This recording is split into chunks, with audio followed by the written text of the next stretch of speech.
We are in Perek Sheni, Mishneh Torah la Rambam, Deot Perek Sheni.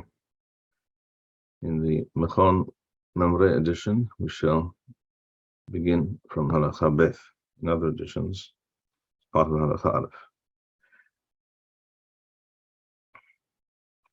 This Perek began by stating that just as a person can be ill his body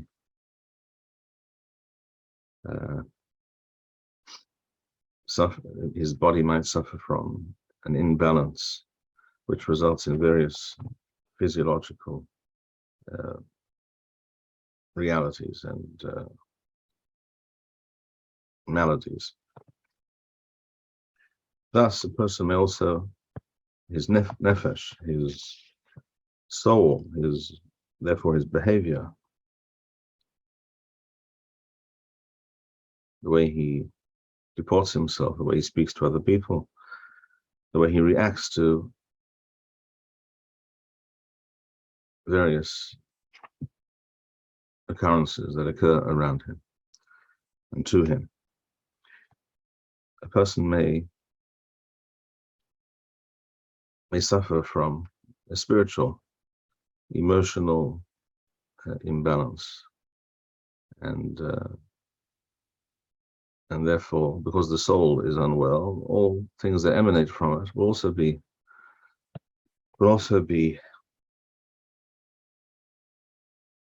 not as they should be. So Rambam now continues, and he says, "Umahi takanaf holeh nefashot."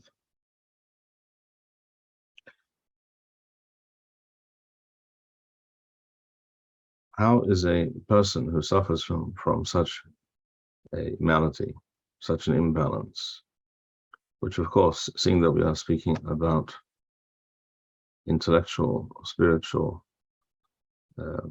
ideological concerns, because a person's overall outlook on life and a person's expectations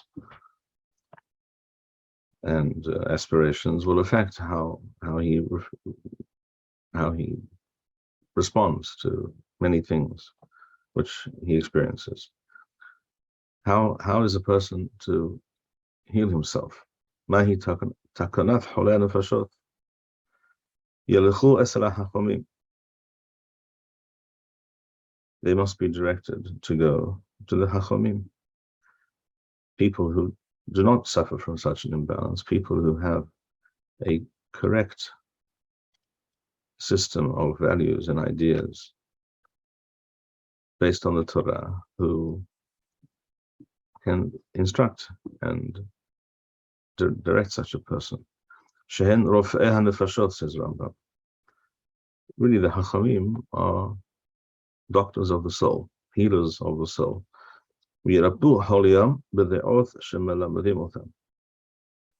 And by training them to behave and to react and to view things in a different way, it is possible to change their behavior and change their way of life altogether.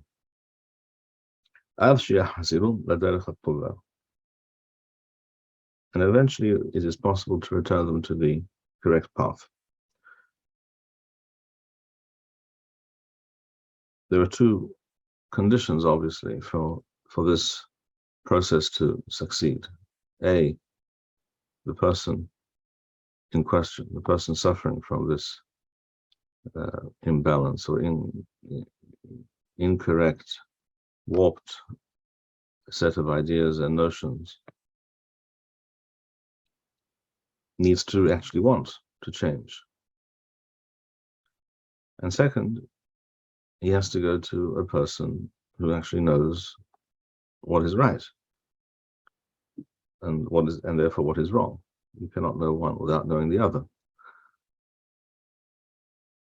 So one has to be very careful, just as one has to be careful with a doctor when it comes to physiological maladies and imbalances. One has to be certain that this doctor is the right person and that this person understands what the issue is and how it needs to be treated. And the same applies, and even more so, to Holayeh HaNefashot. وَهَمَكِرِيم بَدِعُوتْ هَبَعُوتْ شَلَهِمْ. And therefore Rambam says, if the person does not really understand that he has a problem and is not determined to make a change in his life for the better, the person who is aware of the problem, even if he's aware, but they refrain from turning to the only people who can help them.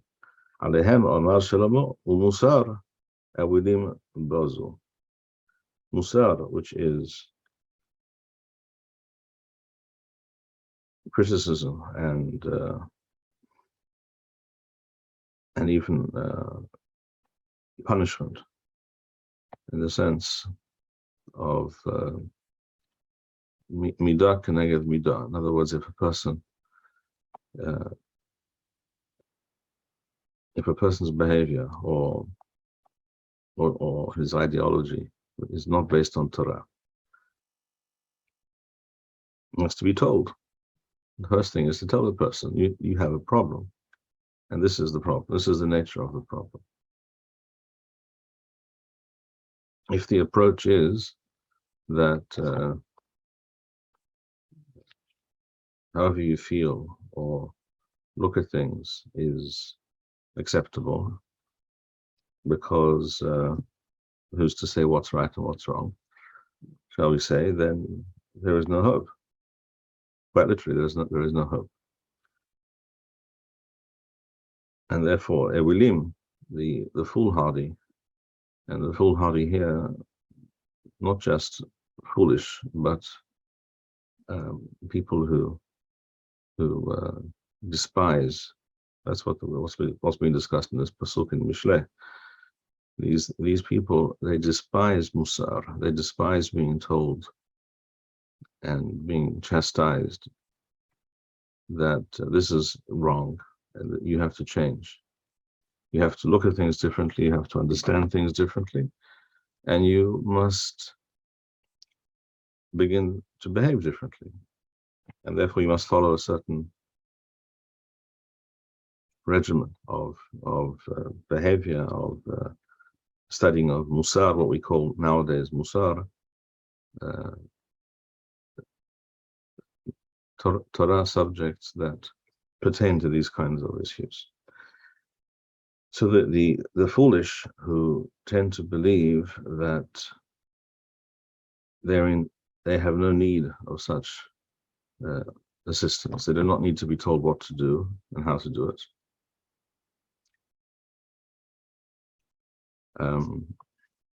Such people are ewilim, and therefore they despise musar and they reject everything that they hear. Rambam continues. Halacha Gimel or Beth. How can they be healed, assisted? Mishahu Ba'al Hema, a person who is given to anger. Omrim lo lanhir asmo, she'im huka, l'kolal, lo yargish kalal. The way to deal with certain kinds of problems, as described, is to train oneself to act in the opposite manner, even in an extreme fashion. So he's told, even if you are struck by another person, which normally would evince anger, and rightly so. Why would this person strike me or curse me? He should train himself to go to the other extreme. He has been living on a plane of hema and ka'as, of anger, and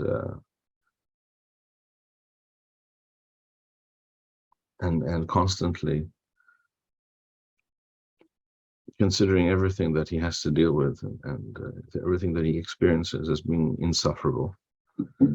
Therefore, now he has to train himself for a time not to feel anything, as it were, lo yargish kala, as if nothing happened. And he has to follow this path and this mode of behavior for a long time,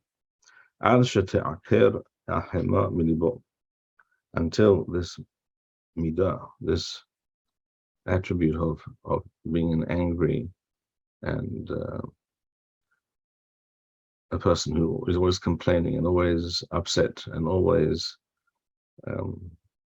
full of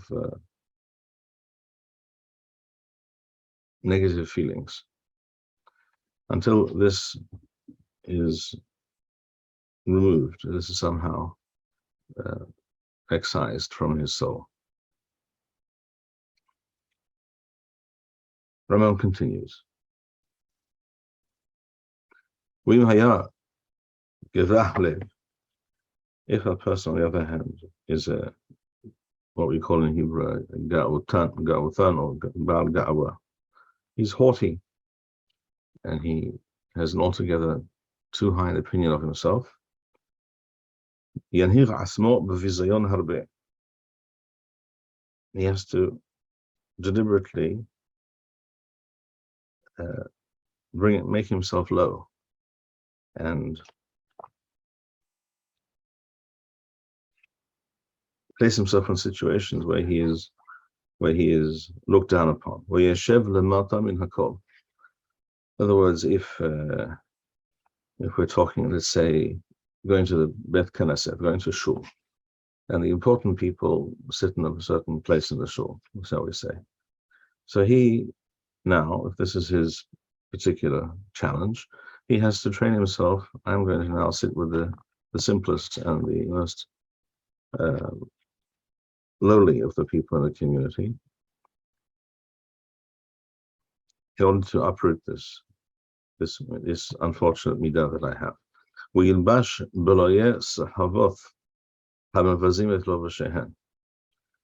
he should even go to the extent, if necessary, of wearing rags, that is to say, old, very worn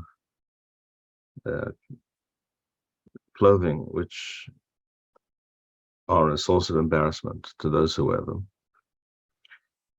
Again, in order to force himself into a situation of dealing with derision, a situation where he is looked down upon by others, the opposite of where he has been, where he thinks he has been till now. He's always been looking down at everybody else.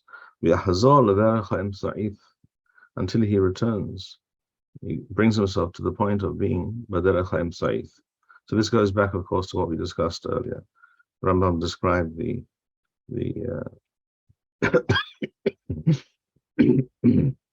excuse me. Rambam described the various attributes of one's character as existing somewhere on a spectrum, and he has been at one extreme, the wrong extreme, even though generally all extremes taken too far are wrong, but he has been definitely, shall we say, Ba'al Hema, someone always given to anger, or a Ba'al Ga'awa, always given to haughtiness.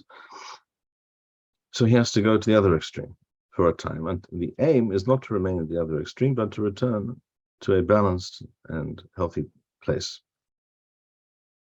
Shehi derech hatova.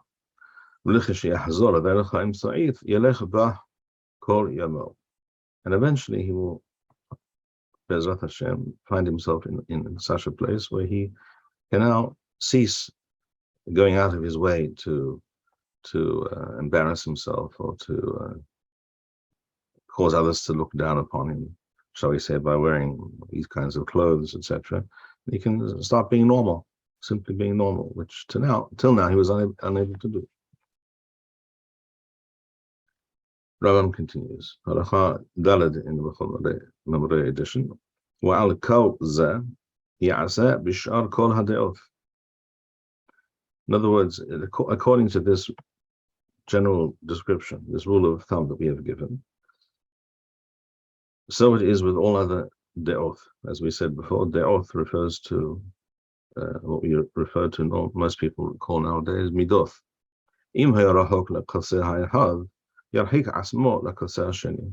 If one tends towards one extreme, which is not correct, not desirable, he has to deliberately force himself to the other. And has to act in this way for a time. Until it becomes a habit, second nature. And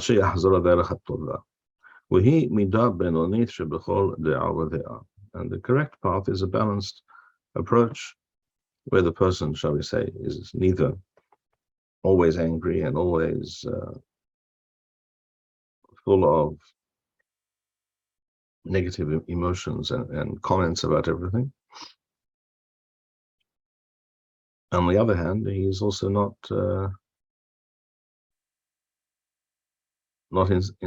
insensate and not unaware of what goes on, and where necessary, as Rambam wrote in the previous Perek, there are times and there are places where a person should get angry.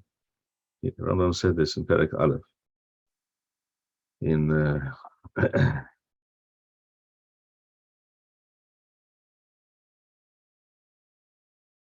Halakha Zayin, in the Machon edition, Lo yeh ba'al hema noach lichos, one should not always tend to anger, but one should also not be lo kameth she'eno margish, nor should one be, as it were, immovable and have no reaction at all to anything. Ela benoni lo yichos el al davar gadol shelo ra'ui lichos alo. There are things that it is proper to exhibit anger, in order to show others, that others should learn from his reaction, that this is unacceptable.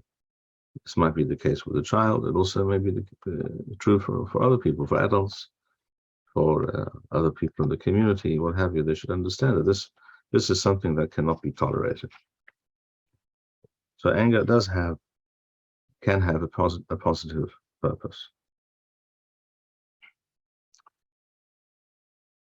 But this is in general, with regards to all the midoth, all the de'oth. But now Rambam says in Halakha Hey or Gimel, وَيَشْ de'oth she'asur lo le'adam linhog bahem bebenonith.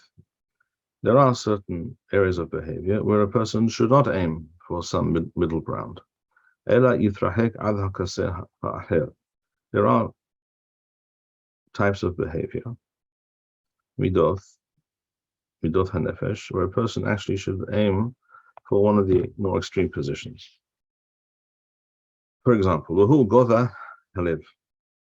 One is, as we said before, Ga'awa, a person who thinks too much of himself. She'en derech ha'tova she'yeh adam ano bilevad. It is not simply required that a person be modest and not haughty. Ela she'yeh shefal ruach. It is even desirable that a person should go beyond that point.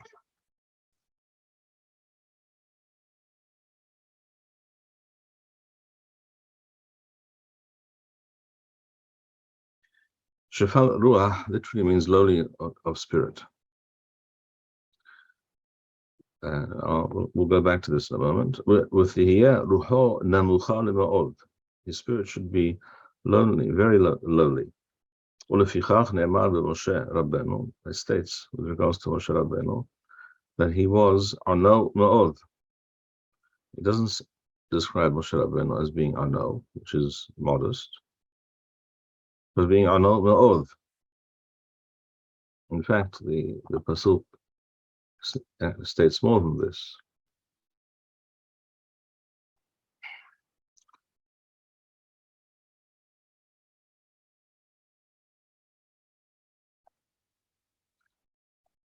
This is in Bamidbar.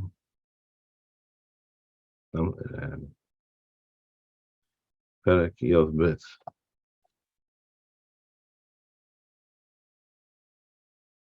You should be able to see it now. Perek Yod Bet, Pasuk Gimel. When Miriam and Aharon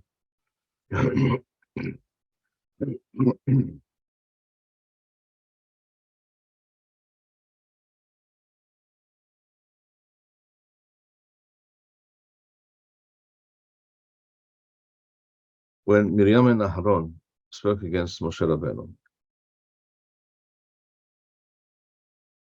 it says in Pasuk Gimel, "Haish Moshe onal ma'od." Moshe, in general, was extremely modest. That is to say, he was what we describe. Rambam is describing here as shafal ruach. So he was able to hear what other people were saying, speaking against him, even though it was not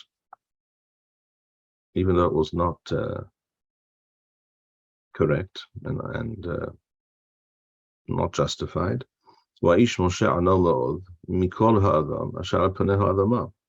He wasn't just lowly of spirit, he was more lowly of spirit than anybody else that one could point to, than any person. And therefore the Hachamim instructed all Jews. This is stated in the Mishneh Masechet Avot. Be very lowly of spirit. In other words, be aware of first of all, the human condition in general. The person should be aware of on the one hand, the lowliness of the human being, and on the other hand, one should also be aware of the greatness of the human being. These things have to, somehow one has to maintain both of these ideas, both of these thoughts and perceptions in one's mind, in one's being. If one does not have a correct appreciation of the loneliness of man, then it is very easy, in fact, likely that a person will be a gawutan, he will be a ba'al gawa, he will be haughty, and not have this humility. On the other hand, if a person does not appreciate the greatness of a human being and what a human being can be and should be, then a person has nothing really to aspire to, and will not even bother to try. Certainly will not push himself. Rambam says, "Shekol hamakbiah libo kafar ba'ikar." If a person is truly full of himself, then he can not also be full of a perception and a recognition of Hashem, because these two things cannot exist together in the same place, in the same nefesh. The person is aware of Hashem's greatness as much as a human being is capable of being aware, then he cannot also think very highly of himself. Then he will naturally be humble. And if a person does not, therefore, if a person is too taken with his own greatness, achievements, and wisdom, etc., then it's as if he's forgotten about Hashem, and therefore Chamim say, "Kafar ba'ikar." It's as if he states openly that he doesn't believe in Hashem at all. Shene'emar v'ram levavecha, it says in the pasuk in Devarim, "V'shachachta et Adonai Elohecha." If your heart is too haughty, if you think too much of yourself, then you will forget Hashem. It's inevitable that it should be So, وَعَوْذَ أَمَرُوا, it says in the Gemara, بِشَمْتَ دَإِذْبَ گَسُوثَ الرُّوحِ وَفِيلُ مِكْسَتَ. The word shamta in Aramaic means nidui. In other words, a person who is full of ga'wa, full of self-appreciation, and has a too high opinion of himself, should be placed in nidui, should be excommunicated. This is the ga'wa is referred to often by the Chachamim as gasuth haruach. The word gas literally means, can in some contexts mean large or great, and in others it refers to something which is something base and lowly and unworthy of a serious person. Gasuth haruach therefore refers to a person who is very haughty, has a very high opinion of himself, and the Chachamim were at pains to tell people to distance themselves greatly from any form of behavior or attitude which is reminiscent of these things.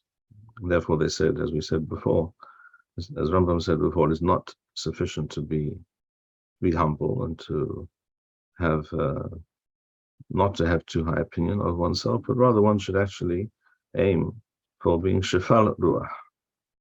With yet ruhot nemucha lema'od, Rambam said a moment ago. Now, at this point, it should be stated that this too can be taken to an extreme.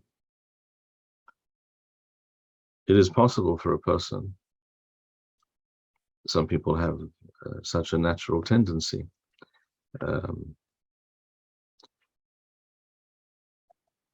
they have to, they should train themselves to free themselves from such a natural tendency. I'm referring to the fact that if a person has a problem with self-confidence, has a very low opinion of himself that is unhealthy to the extent that he has no self-confidence, then this will also lead to trouble. He will not be able to do many things that he should be able to do. He may be dysfunctional in many areas. He will not be successful in many things. So there has to be an awareness of the distinction between humility and being shefal ruach on the one hand, on the other hand, lacking any belief in one's abilities to do important, even great things.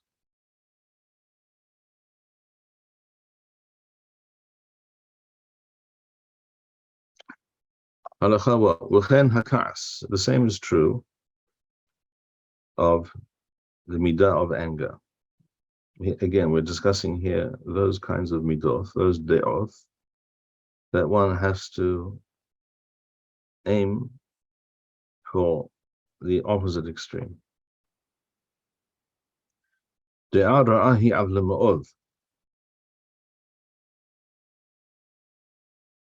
attribute of anger, of being unable to accept various things as they are, and constantly muttering under one's breath and constantly being near the boiling point. This is a very unfortunate place to be, says Rambam.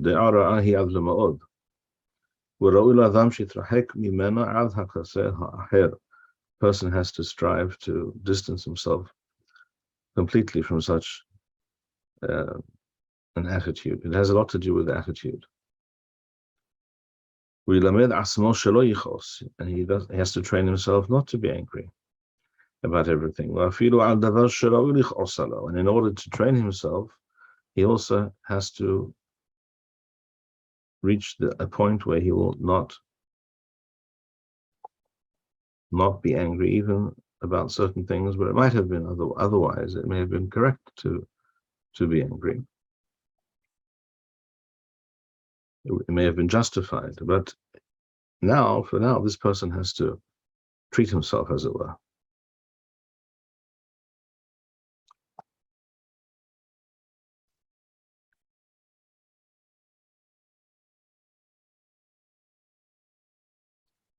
And thus, says Rambam, if a person needs to, in order to educate and train his children, the people of his household, what is acceptable behavior and what is not, or ala siburi mayat parnas, or if he is the leader of a community, a public individual, person with a public presence, and therefore he has to lead, and he has to train, and has to respond to certain things that are unacceptable, and let people know that it is so. If no one tells them, how the men never know. And therefore he understands that it is necessary to exhibit anger in order to demonstrate that this kind of behavior, this action, is unacceptable completely. He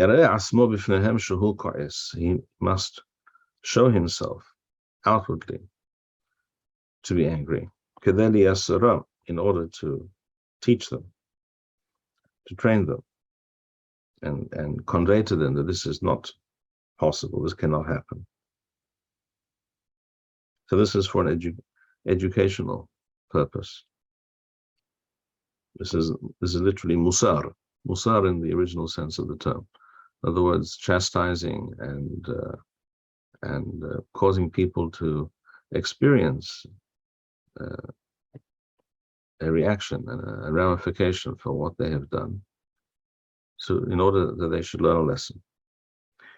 So he should show himself to be angry, with the even though within himself he is not really in a state of emotional turmoil. He's calm.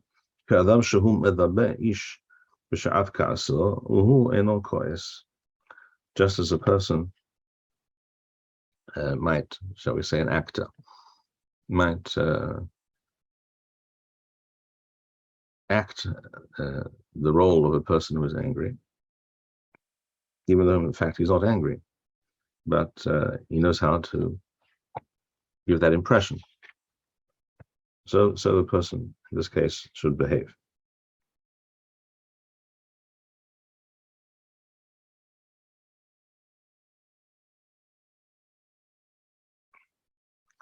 One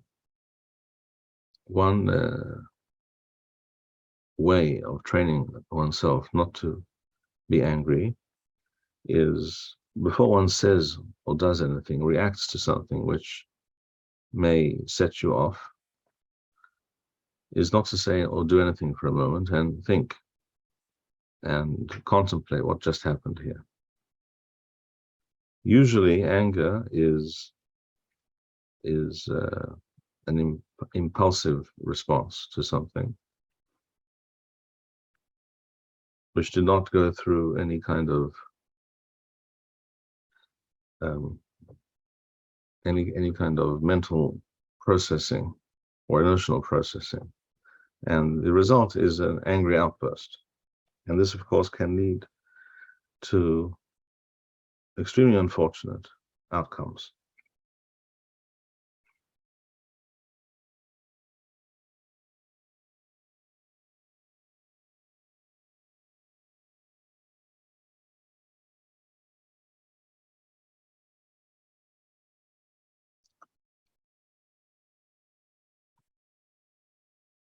So a person has to train himself that he is responsible for his reactions.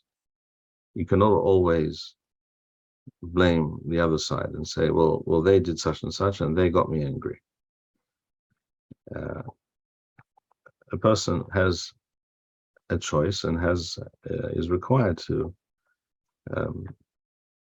exercise his behira hofshit, his free will, how to react and how to view what the other person said or did, and try and think it through and see it through the other person's eyes, perhaps as well, and not remove all responsibility from his own shoulders.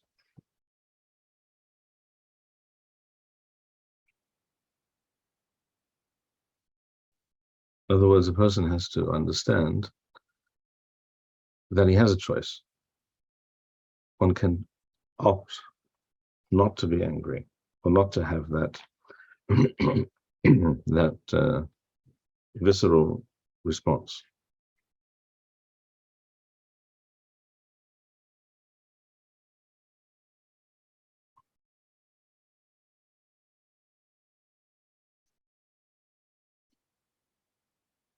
And if one thinks things through, examines and contemplates what took place, what was said, what was done,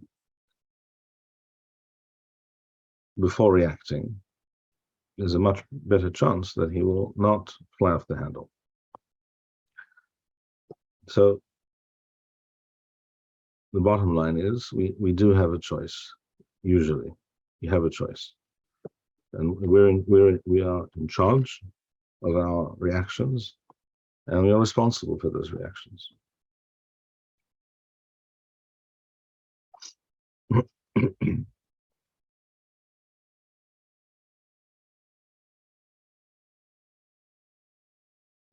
Halacha Zayin. Amaru hachamim harishonim.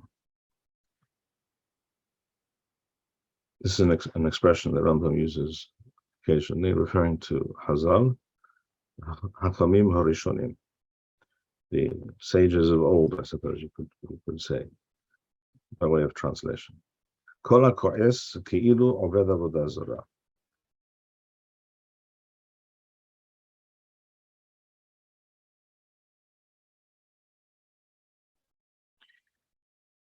A person who is given to anger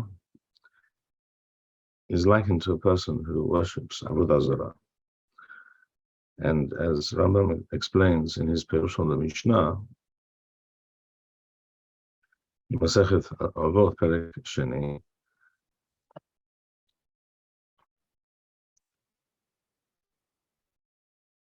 it's as if the person has set himself up as an idol, as something to be worshipped.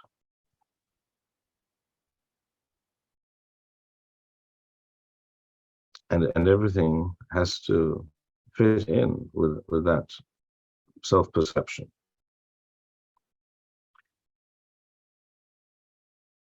So the person sets himself up as a person might set up an idol or a false god. A person can make himself into a false god. So there is very frequently a connection between ka'as, anger, and ga'awa, and a lack of humility. The lack of humility causes the ka'as, and not the other way around. Furthermore, they said, well, amaru shekol ha'ko'es, a person who allows himself to exhibit and experience tremendous anger, if he is a chacham,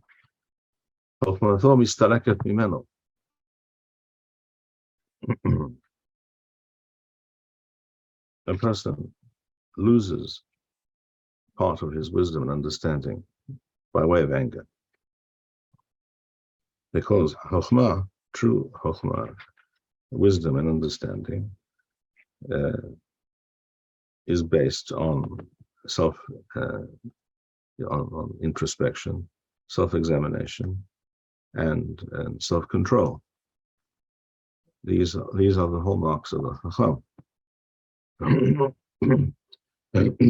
excuse me. If a person, therefore, acts in a manner which is not becoming of the Chacham, he actually negates some of his Chokhmah that he may possess. Uim Navihu, and if he is on a higher level still, he's a Navi, a prophet, Nevuato Mistalekat Mimeno, he will not be able to receive that Ruach HaKodesh from him. Furthermore, Rambam says, Ba'alei Ka'as en hayehem hayim.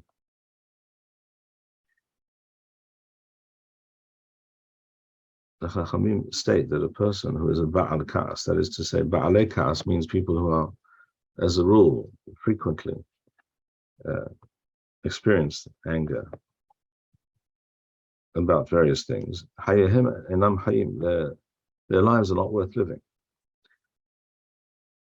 Because such a person is if not constantly, at least much of the time, bitter about what other people do, how they behave, and therefore he's only really harming himself. So if a person wants to be calm and content, one has to train oneself not to be angry, because this will only cause negative feelings and bitterness and a generally negative outlook on many things that are going on around one. Therefore, the Chachamim stressed that a person must distance himself from ka'as, from anger,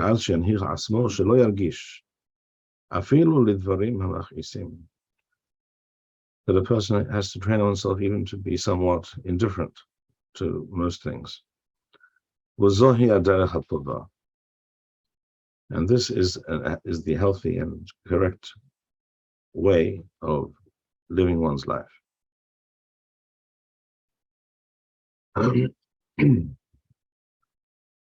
Even if one experiences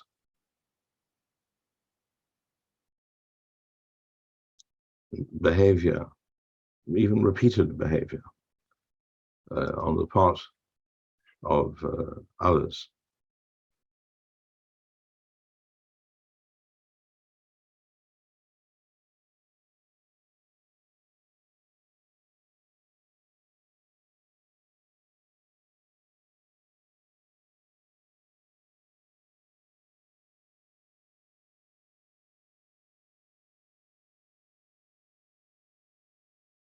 even if one experiences, even on a regular basis, behavior and attitudes on the part of other people that are clearly not correct and should not be,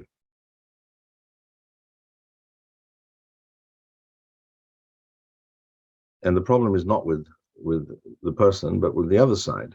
That is the objective truth. Nevertheless, it is correct to get to a point where one understands and appreciates that this other person does not know how to behave. They don't know how to live with other people. They don't know how to live in the same house with other people. They do things that should never be done. They say things, they do things, or they do not do things they should be doing. And that's unfortunate, no question. But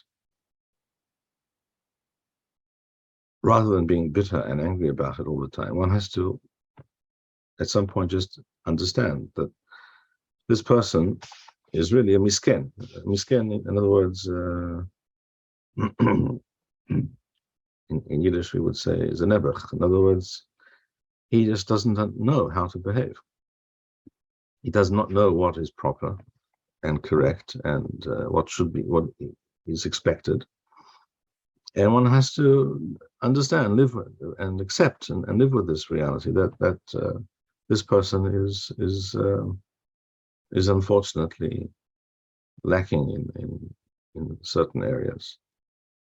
But being angry about it all the time does not help. Doesn't help the person being angry, nor does it help the other side. If one can instruct the other person and explain to them that you need to change, or you need to speak to someone who can help you do this, achieve this, then that should be done.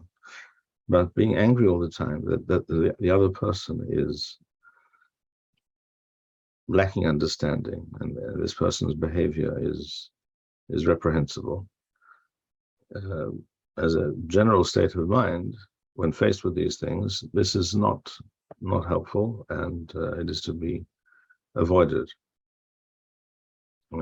to an extreme degree. Says Rambam, the way of the righteous and of the wise is hen aluvim ve'enam olavim. In other words, because they are lowly of spirit, aluvim does not mean they are despicable. It means, as the word might mean sometimes in modern Hebrew, that a situation or a person is aluv, that it's pathetic and reprehensible and something you would not wish upon yourself. Here, aluvim means they are able to experience and hear the criticisms and statements of others about them, even though they're not justified, they're wrong. We'enam olavim, and they do not respond in a knee-jerk fashion by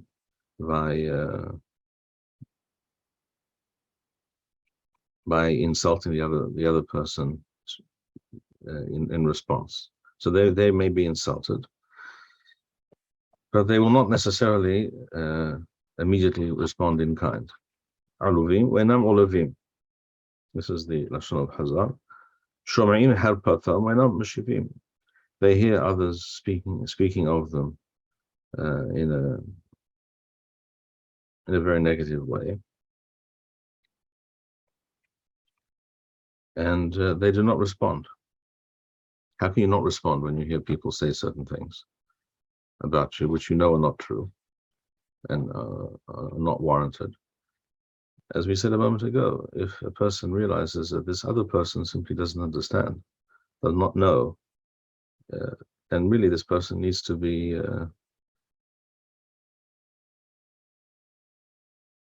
pitied rather than being angry at the person all the time.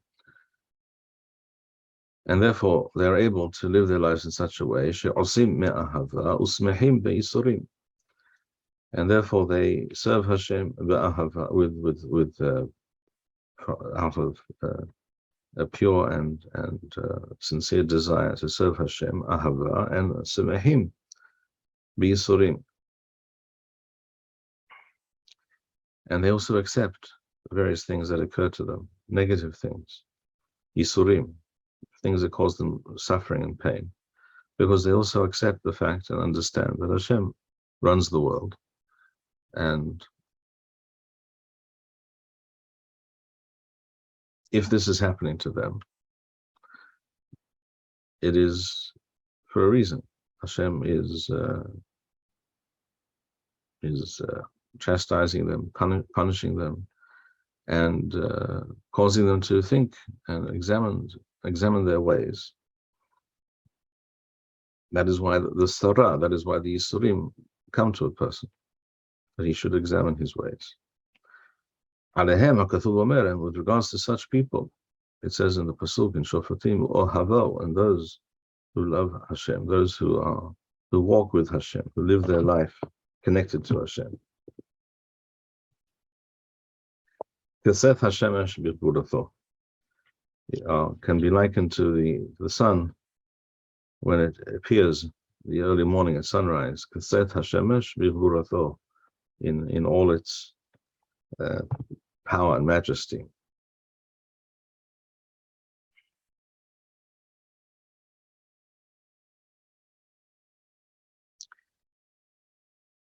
In other words, they do not allow, just as the sun does not allow anything to affect its power, its heat, its energy. So the righteous are able to raise themselves above the more the standard, the more common reactions and thought patterns of most people. They're able to go beyond this, and this involves gevurah, which is gevurah is in this case a tremendous inner strength.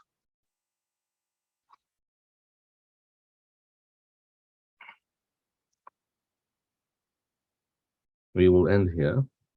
I will point out before we part that this pasuk refers, by way of a metaphor, to the sun when it appears in the morning in all its majesty, in all its power. The word gvura means power, in this, simply put, and this is connected and should be connected to what we find in Masechet Berachot Daf Nun Tayef, and this Rambam discusses. I will bring it up in Sefer Ahava, Hilchot Berachot Perek Yod.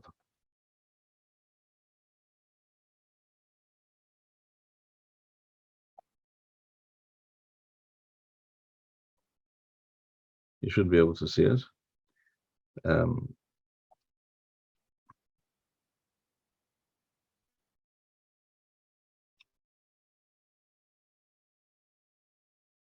Rambam here in Perek Yod, Hilchot Berachot, Halacha Yod Het, or Halacha Kaf, in the Machon Shilo edition, speaks about what is generally known as Birkat Hama, the bracha on the sun, which according to the Rambam is something you recite every 28 years only, and according to others annually. And there's also in the Lashon of the Baraita, in the Masechet Berachot, that discusses this. It speaks about Haroeh Hama B'Tkufatha Levana B'Gvuratha, the moon, literally in its strength and its power. In other words, we see that these large luminaries in the sky, the sun, the moon, which are the brightest objects in our sky, obviously, they are appreciated by human beings as being powerful because of the light that they produce. In the case of the sun, it's also heat and energy, etc. So we see that Gevurah refers, this is not what the Rambam writes, not what Rambam explains here in this halacha. Rambam's understanding here is different, but the simple understanding of that Baraita refers to the Levana B'Gvuratha or B'Tkufatha. There are different nushaot. The more correct apparently is B'Tkufatha, just as it says Hama B'Tkufatha, Levana B'Tkufatha. The word Tekufatha does not mean that it has reached a certain point in its travel in the heavens. Milashon Tekufa means period, and which has to do with the Shorish Nakaf, which has to do with moving through a cycle, but rather with Kufatha is like saying with Tokpa in its power. It's a different usage, linguistic usage, but that is the meaning. And this is proved by the fact that when it says in other versions of that text, Levana B'Gvuratha, is talking about the moon, and demonstrating its power. When does the moon demonstrate its power? When it's full. When the moon is full, then it's a very impressive object in the sky. It's almost like some kind of a floodlight in the sky. A fully lit sky with a full moon is you see a great deal more than when there is no moon in the sky, and that is the power being referred to. And the word Tekufatha refers to the same thing. So this pasuk is actually a further proof for the correct understanding of that Buraitha, Masechet Berachot Daf Nun Tet, that these luminaries are always discussed in terms of their power, which we experience. In the case of the sun, we experience it all the time, every day, unless it's very cloudy or something like that. In the case of the moon, of course, changes its size from our perspective all the time, and therefore sometimes it's very small and almost insignificant, maybe very beautiful but not powerful. But in the middle of the month, the lunar month, it is powerful. It's impressive in terms of its power. I just thought I would mention that, seeing that we touched upon that pasuk. Heyu beruchim hizku v'yames levavchem kol ha'meyachalim l'Adonai v'hav sameach. Thank you, Rabbi Bar-Hayim. We would like to encourage our viewers to share these videos with friends and send in your responses. We would also like to suggest the following opportunity to our viewers. If you identify with Rabbi Bar-Hayim's message and would like to sponsor or dedicate a video interview with the rabbi in honor or memory of a loved one, if you would like to obtain Birkon Nusach Eretz Yisrael or invite the rabbi for a speaking engagement, please email us at office@machonshilo.org.